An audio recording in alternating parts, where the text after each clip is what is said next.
ప్రతి నలుగురిలో ఒకరు బ్రెయిన్ స్ట్రోక్ బారిన పడే ప్రమాదం ఉందని గణాంకాలు చెబుతున్నాయి. అందులో 25% మంది 40 ఏళ్లలోపు వారే ఉంటున్నారని Indian stroke association president doctor Vijaya పేర్కొన్నారు.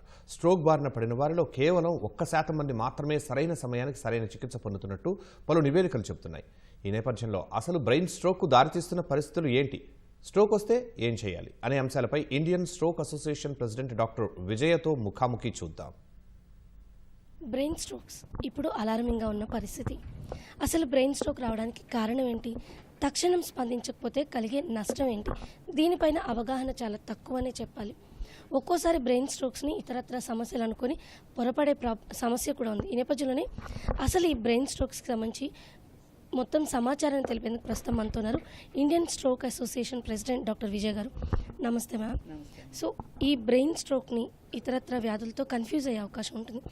మెయిన్గా బ్రెయిన్ స్ట్రోక్ని అసలు ఎలా గుర్తించాలి? అన్నిటికంటే ముఖ్యమైన ప్రశ్న ఇదేనమ్మా. బ్రెయిన్ స్ట్రోక్ గుర్తించడమే చాలా ఆలస్యం అవుతుంది. దాని మూలంగానే ట్రీట్మెంట్ తీసుకోలేకపోతున్నారు.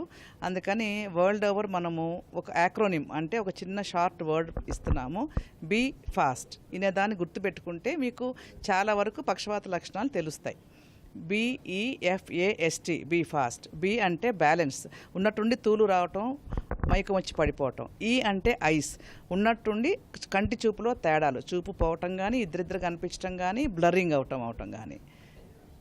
ఎఫ్ అంటే ఫేస్ మూతి పక్కకు పోవటం అంటారు కదా, అది. దెన్ ఏ అంటే ఆమ్, చెయ్యి కానీ కాలు కానీ చచ్చుబడటం లేదా మొద్దుబారటం. ఎస్ అంటే స్పీచ్, ఉన్నట్టుండి మాట తడబడటం, మాట్లాడలేకపోవటం లేదా మాటలు అర్థం కాకపోవటం. ఇవన్నీ బీ ఫాస్ట్. టీ అంటే టైం టు యాక్ట్ అనేది. సో ఈ థీమ్ను పెట్టుకొని ఇండియన్ స్ట్రోక్ అసోసియేషన్ మేము brain stroke time to act అనే నినాదం ఇచ్చాము ఈ సంవత్సరం. అందరూ కూడా ఈ విషయాలన్నింటినీ తెలుసుకొని స్పందించాలనేసి, ముఖ్యంగా పెరాలసిస్ లక్షణాలని బీ ఫాస్ట్ అని గుర్తుపెట్టుకోండి. మేమైతే ఒకసారి ఒక వ్యక్తికి బ్రెయిన్ స్ట్రోక్ వచ్చిందని ఐడెంటిఫై చేసిన తర్వాత ఇమ్మీడియట్గా ఎంత టైం లోపు రెస్పాండ్ అవ్వాల్సి ఉంటుంది? ఈ థ్రాంబోలైసిస్ అనేది ఏదైతే ఉందో దీన్ని ఏ టైంలోపు చేస్తే ప్రయోజనం ఉంటుంది? సో బ్రెయిన్ స్ట్రోక్ అనేది ప్రతి నిమిషం విలువైందే, ఇన్ఫ్యాక్ట్ ప్రతి సెకండ్ విలువైందే. ఎందుకంటే నిమిషానికి బ్రెయిన్ స్ట్రోక్ స్టార్ట్ అయిన తర్వాత మనకి మెదడులో నిమిషానికి 20 లక్షల న్యూరాన్లు చనిపోతాయి. వాటిని రీప్లేస్ చేయలేము మనం.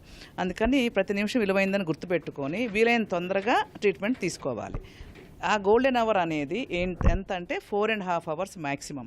ఇది ఎందుకు ఇచ్చామంటే 4 గంటల తర్వాత కొన్ని చికిత్సలు చేయలేం, ఆ లోపలైతేనే కొన్ని చికిత్సలు చేయగలుగుతాము. అట్లా అని 4.5 గంటల దాకా ఉండమని కాదు. మీరు అరగంటలో రాగలిగితే బెస్ట్, 1 అవర్లో రాగలిగితే బెస్ట్, కానీ కనీసం 4.5 గంటల్లో రావాలి అనేసి. Golden hour for brain stroke is at least 4.5 hours.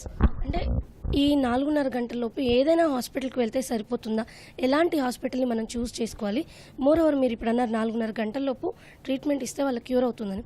ఒకవేళ ఇవ్వకపోతే ఉండే దుష్పరిణామాలు ఏంటి, మనకున్న ట్రీట్మెంట్స్ ఏంటి? సో బ్రెయిన్ స్ట్రోక్ ముఖ్యంగా 2 రకాలుగా వస్తుంది. 85% మందిలో ఇష్కీమిక్ స్ట్రోక్ అంటారు. దాంట్లో క్లాట్ అవుతుంది అనమాట. బ్రెయిన్ రక్తనాళాల్లో వెళ్తూ సరఫరా ఆగిపోయి ఒక రక్తం గడ్డగట్టి అక్కడ ఆపేస్తుంది. దానికి ట్రీట్మెంటే ఈ థ్రాంబోలైటిక్ థెరపీ 4.5 గంటల్లో ఇవ్వాలి. ఒకవేళ వారికి కనుక ఇవ్వలేకపోతే వాళ్ళకి ఆ ఏరియా కంప్లీట్గా చచ్చుబడిపోయి ఎక్కువ రోజులు చెయ్యి కాలు పని చేయకపోవటము, ఇదివరకు మనిషిలాగా అవ్వకపోవటము, జాబ్ చేయలేకపోవటము, లేకపోతే మాట్లాడలేకపోవటం, ఇలాంటివన్నీ ఉండిపోతాయి. డెఫిసిట్ అంటారు. స్ట్రోక్ ఇస్తే number 1 cause of disability world wide. అది ఇస్తే కనుక నార్మల్ అయ్యే అవకాశం ఉంటుంది ఎక్కువ మందికి, లేదా కనీసం మంచంలో పడకుండా ఉంటారు, మినిమల్ డెఫిసిట్తో బయటపడతారు. ఇది ఇవ్వకపోతేనేమో they will become disabled or 1/3 మంది చనిపోతారు. అది చాలా ముఖ్యమైన ప్రశ్న. ఏమవుతుందంటే దగ్గరలో ఉన్న ఆర్ఎంపీ డాక్టర్ దగ్గరకో, దగ్గరలో ఉన్న ఫ్యామిలీ డాక్టర్ దగ్గరకో వెళతారు. మిగిలిన జబ్బులకి పర్వాలేదు, కానీ బ్రెయిన్ స్ట్రోక్ మాత్రం అది సరిపోదు. ఎందుకంటే ఇక్కడ మన నిమిషం మనం టిక్ పెట్టుకుని వెళ్తున్నాం కదా. స్ట్రోక్ రెడీ హాస్పిటల్స్ అనే కాన్సెప్ట్ ఉంది.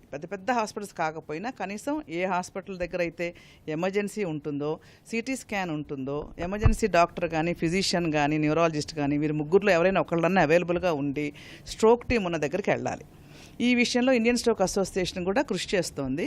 Geo tagging of the stroke centres, primary stroke centres, advance stroke centres ఎక్కడెక్కడ ఉన్నాయి అనేది ఆ సమాచారాన్ని రాబట్టి దాన్ని మనము అంతర్జాలంలో ఉంచితే జనాలకు కూడా తెలుస్తుంది ఇక్కడికి వెళ్ళాలి అనేది. ఒక చిన్న యాప్ ద్వారా దాని మీద కృషి చేస్తున్నాము, అది ఆ సమాచారం తీసుకురావడానికి. అలాగే వెయిట్ చేయకుండా 108 కానీ ఓన్ అంబులెన్స్ కానీ తీసుకుని దగ్గరలో ఉన్న స్ట్రోక్ రెడీ హాస్పిటల్కి వెళ్తే వాళ్ళు 10 నిమిషాల్లో డాక్టర్ చూడాలి, 15 నిమిషాలు 20 నిమిషాల్లో సిటీ స్కాన్ చేయాలి, 30 నిమిషాల నుంచి 45 నిమిషాల లోపల ఇంజెక్షన్ ఇవ్వాలి. అట్లయితేనే ఇది సాధ్యం అవుతుంది. 60 నిమిషాల లోపల ఇది మొత్తం జరిగిపోవాలి. లేదా ప్రైమరీ స్ట్రోక్ సెంటర్స్ అంటారు, ఎక్కడంటే సిటీ స్కాను, ఫిజిషియన్స్, న్యూరాలజిస్టులు అందరూ ఉంటారు.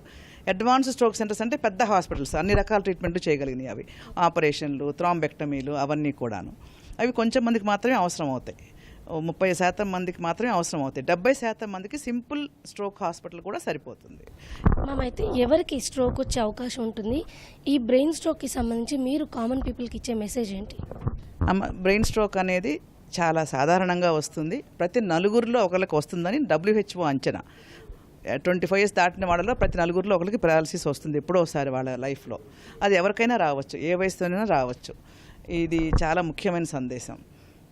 సాధారణంగా ఒకప్పుడు ఓన్లీ పెద్దవాళ్ళలో వచ్చేది, ఇది 60-70 ఏళ్ళు దాటిన వారిలో వచ్చేది. కానీ ఇప్పుడు అలార్మింగ్గా మన దేశంలో ఎస్పెషల్లీ 20-30 ఏళ్ల వాళ్ళకి, కొన్నిసార్లు ఈవెన్ 18 ఏళ్ల వాళ్ళకి కూడా వస్తున్నాయి పెరాలసిస్లు. రిస్క్ ఫ్యాక్టర్స్ అనేది తెలుసుకోవాలి అందరూ. Know your risk, know your numbers అనే కాన్సెప్ట్ ఒకటి ఉంది. నో యువర్ రిస్క్లో మోస్ట్ ఇంపార్టెంట్ చెప్పారు కదా, 10 రిస్క్ ఫ్యాక్టర్స్ ఉంటాయి. అన్నిటికీ కారణం అవేను, అవన్నీ మన చేతిలో ఉన్నాయి. ఒకటి వయసు, అదొకటే మన చేతిలో లేనిది. సో రెండోది హైపర్ టెన్షన్, బీపీ అనేది అందరూ చెక్ చేసుకుని దాన్ని కరెక్ట్గా వైద్యం చేయించుకోవాలి. షుగర్ అనేది నియంత్రణలో పెట్టుకోవాలి. షుగర్ ఉన్నట్టు కూడా తెలియదు చాలామందికి. గుండె జబ్బులు, ఎస్పెషల్లీ ఏట్రిల్ ఫిబ్రిలేషన్ అనేది ఉంటే దానికి తగ్గ మందులు వాడాలి. వాడకపోతే 100% పెరాలసిస్ వస్తుంది. And smoking, alcohol, life style. Exercise చేయని వారిలో పెరాలసిస్ వచ్చే అవకాశం ఎక్కువ. ఊబకాయం ఉండి రాత్రిపూట గురక వచ్చే ఓఎస్ఏ అనే వాళ్ళలో కూడా పక్షవాతం ఎక్కువ. ఫ్యామిలీ హిస్టరీ చాలా ముఖ్యం. మన మదర్కి కానీ, గ్రాండ్ మదర్కి కానీ, గ్రాండ్ ఫాదర్కి కానీ ఉంటే మనకు వచ్చే అవకాశం ఎక్కువ. ఇవన్నీ కూడా రిస్క్ ఫ్యాక్టర్స్. వాటన్నిటిని కూడా మనం చెక్ చేసుకుంటూ సంవత్సరానికి ఒక్కసారైనా దాన్ని కంట్రోల్ చేసుకోవాలి. 30 నిమిషాలు నడిస్తే చాలు, మనం వెళ్ళి జిమ్లు చేయక్కర్లా. ఆ 30 నిమిషాలు ఎవరైనా నడవచ్చు. సో అట్లాంటి అంటే healthy food, diet, balance diet తినాలి. లో ఫ్యాట్, లో సాల్ట్, లో షుగర్ డైట్ తినాలి. ఇవి చాలా సింపుల్, అందరం చేయగలిగిన విషయాలు. 80% పక్షవాతాలు ఆపచ్చు. ఇది కూడా వరల్డ్ స్ట్రోక్ ఆర్గనైజేషన్ వాళ్ళు చెప్పింది. సో మనందరం కృషి చేద్దాము, 80% పక్షవాతాలను ఆపేద్దాం. ఇది మంచి ఆహారం తీసుకోవడం, సమతుల ఆహారం తీసుకోవడం, కనీసం రోజు 30 నిమిషాల పాటు నడవడం, మన ఆరోగ్యాన్ని ఎప్పటికప్పుడు చెక్ చేసుకుంటూ బీపీ, షుగర్ లాంటివి కంట్రోల్లో పెట్టుకోవడం, ఆల్కహాల్ లాంటి వాటికి దూరంగా ఉండడం, ఇలాంటి వాటి ద్వారా స్ట్రోక్ వచ్చే ఛాన్సెస్ని తగ్గించుకోవచ్చు. అదేవిధంగా ఎవరైతే స్ట్రోక్ బారిన పడ్డారని మీరు గుర్తిస్తారు, బీ ఫాస్ట్ అనే సిద్ధాంతాన్ని గుర్తుపెట్టుకోండి. వెంటనే వారిని ఆసుపత్రికి తీసుకెళ్తే 4.5 గంటల్లోపే వాళ్ళకి మంచి చికిత్స అందించగలిగినట్టయితే శాశ్వత వైకల్యం నుంచి వాళ్ళని కాపాడొచ్చు అంటున్నారు డాక్టర్ విజయ్. కెమెరా పర్సన్ దేవేందర్తో రమ్య, ఈటీవీ న్యూస్, హైదరాబాద్.